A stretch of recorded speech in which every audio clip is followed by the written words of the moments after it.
As I discussed a few weeks ago, I discovered Peter Gabriel era Genesis while I was in high school, but that actually was not my first exposure to Steve Hackett. Believe it or not, the first time I ever heard Steve Hackett was GTR, the supergroup he started in 1985 with Steve Howe. Remember When the Heart Rules the Mind?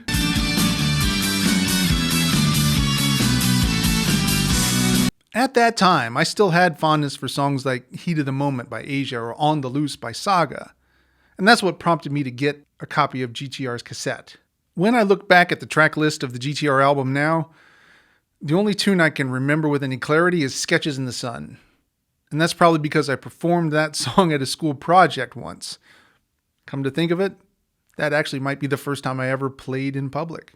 Once I did start digging into the early Genesis catalog, I did spend some time learning some of the guitar parts, but mostly because they were so harmonically interesting.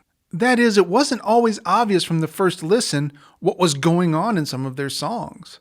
So the only way I could find out was to sit down and try and pull apart the individual guitar parts, which is tougher than it sounds, even for normal ear transcription. Because in the very early stuff, there would sometimes be 3 layers of 12-string guitar going on. Why, that's 36 strings. I still remember how happy I was to finally figure out what was happening in the intro to Supper's Ready.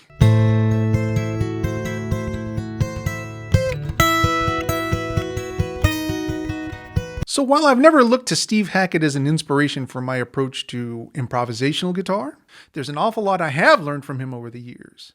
How to layer guitar parts, how to modulate against a pedal tone, and how to use alternate bass notes to make an otherwise simple triad more interesting. Hey, and he does good acousticy bits too. Yep, that he does. After spending so much time with Wind and Wuthering last month, I am looking forward to hearing some more Steve Hackett from that period. In 1975, Steve Hackett had been the guitarist in Genesis for 4 years, and he was ready to branch out and write some of his own material, often at times when he felt his services weren't needed. At this point, Hackett felt the touring schedule was too heavy and it was cutting into his ability to possibly work with other musicians or write his own material. He was also equally frustrated with the lack of input that he had on a lot of the Genesis albums at the time. So he started writing songs with no specific project in mind, and eventually they became this album. He'd started a lot of these back in 1973 and then had to put some on hold when they went on tour for The Lamb Lies Down on Broadway. He continued to write in his hotel room while they were on tour, so by the time that tour was over, he had quite a bit of material.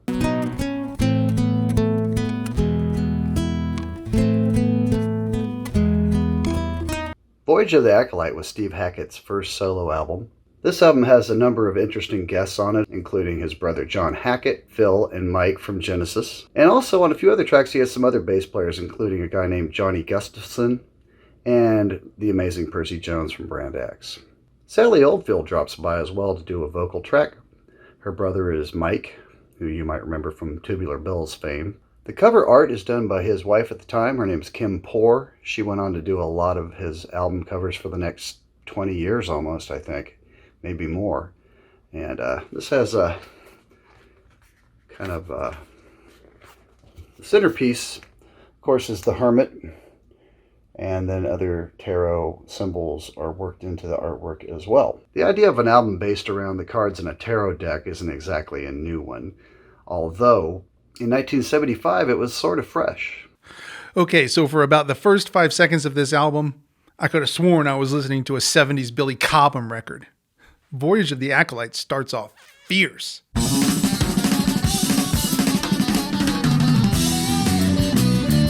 Hell yeah. The rest of that tune, Ace of Wands, is pretty great as well, even though it doesn't keep that same opening energy up. At about the 1 minute mark, we get a synth and bells breakdown, which gives off Al Di Meola era Return to Forever vibes. And from there, it becomes less about the musicianship and more about Hackett's compositional skills. The highlight for me being the up-tempo bits starting at about 3.5 minutes in, when the band gets into that double time feel.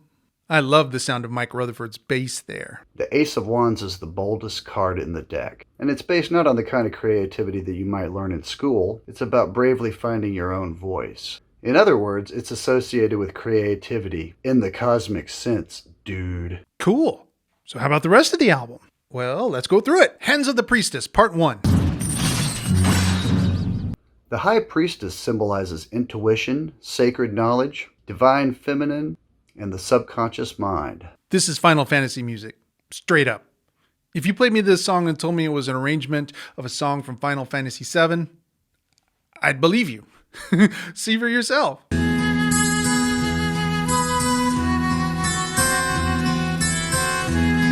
This isn't necessarily a criticism. I love the music from Final Fantasy, and it's certainly interesting that this predates Final Fantasy VII by 20 years, but I can't help but hear this tune in that context. A tower struck down. This is a pretty serious one because it usually symbolizes upheaval and massive change, chaos, revolution, awakening.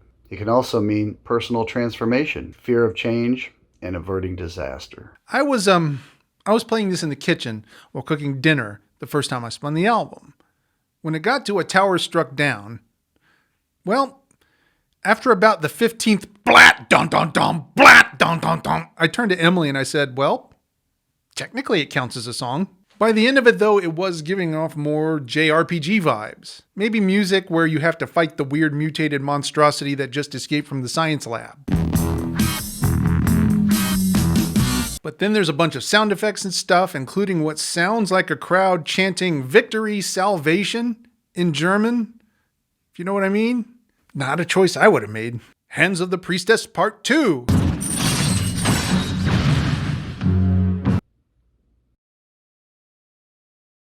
The Hermit. Which you might remember from the inside of Led Zeppelin 4. And he's more than just a guy that refuses to go out. He's a symbol of spiritual mastery and growth. He chose his own path of self-discovery and got heightened awareness through the process. Oh my goodness, is this an early Genesis sounding song? Also the first one with vocals. And it's not Phil Collins. You know, you might think because this is the guitar player from Genesis, this would be all instrumental. But he actually wanted to sing and does, and I would say that his singing evolved and grew a lot over the years. Like a lot of his later works had harmonized, stacked vocals that were pretty impressive. The Hermit is also the one that feels the most cohesive to me. Even when it goes into the English horn bit around 3 minutes in, it doesn't feel like a sharp left turn. Star of Sirius.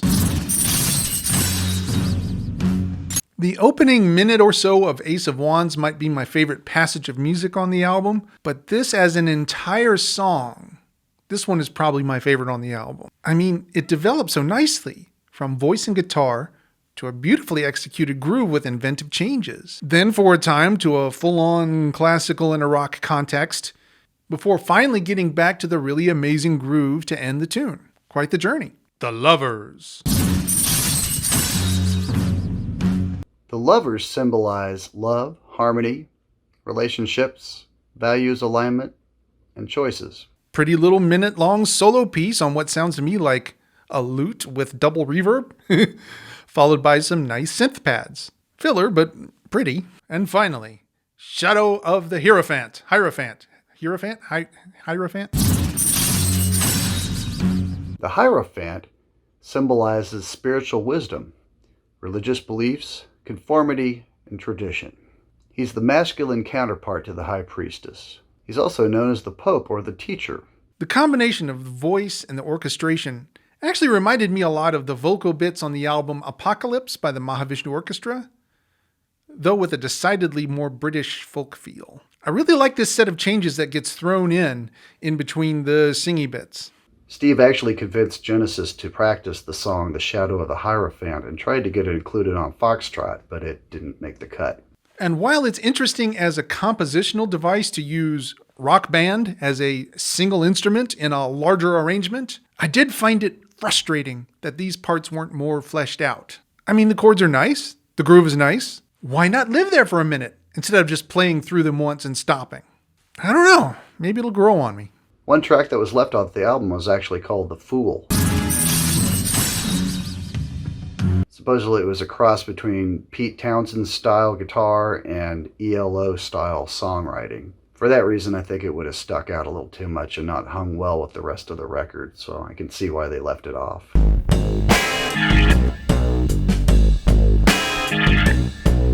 Yeah, this album got more frustrating for me the more I listened to it. It's not that I don't like the music. In fact, it's because I like most of the bits of music on this album that I find the entire experience frustrating. Let me see if I can explain. Among my favorite movies are Akira Kurosawa's Rashomon, 2001: A Space Odyssey by Stanley Kubrick, and Tarkovsky's Stalker. But if you tried to show me all three movies at once by playing bits from one and then the other, I imagine I would find the experience frustrating.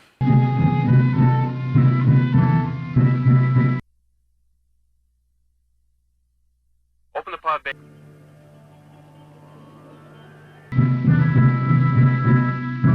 And that's what I'm experiencing here.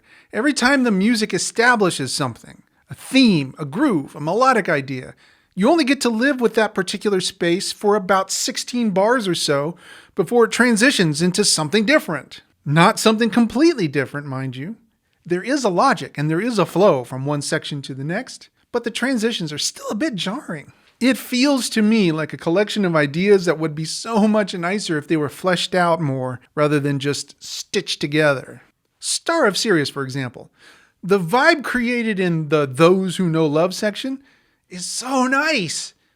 But the first time you hear it, you get 4 bars with vibraphones, 8 bars with lyrics, 8 bars with the la la laws, and that's it.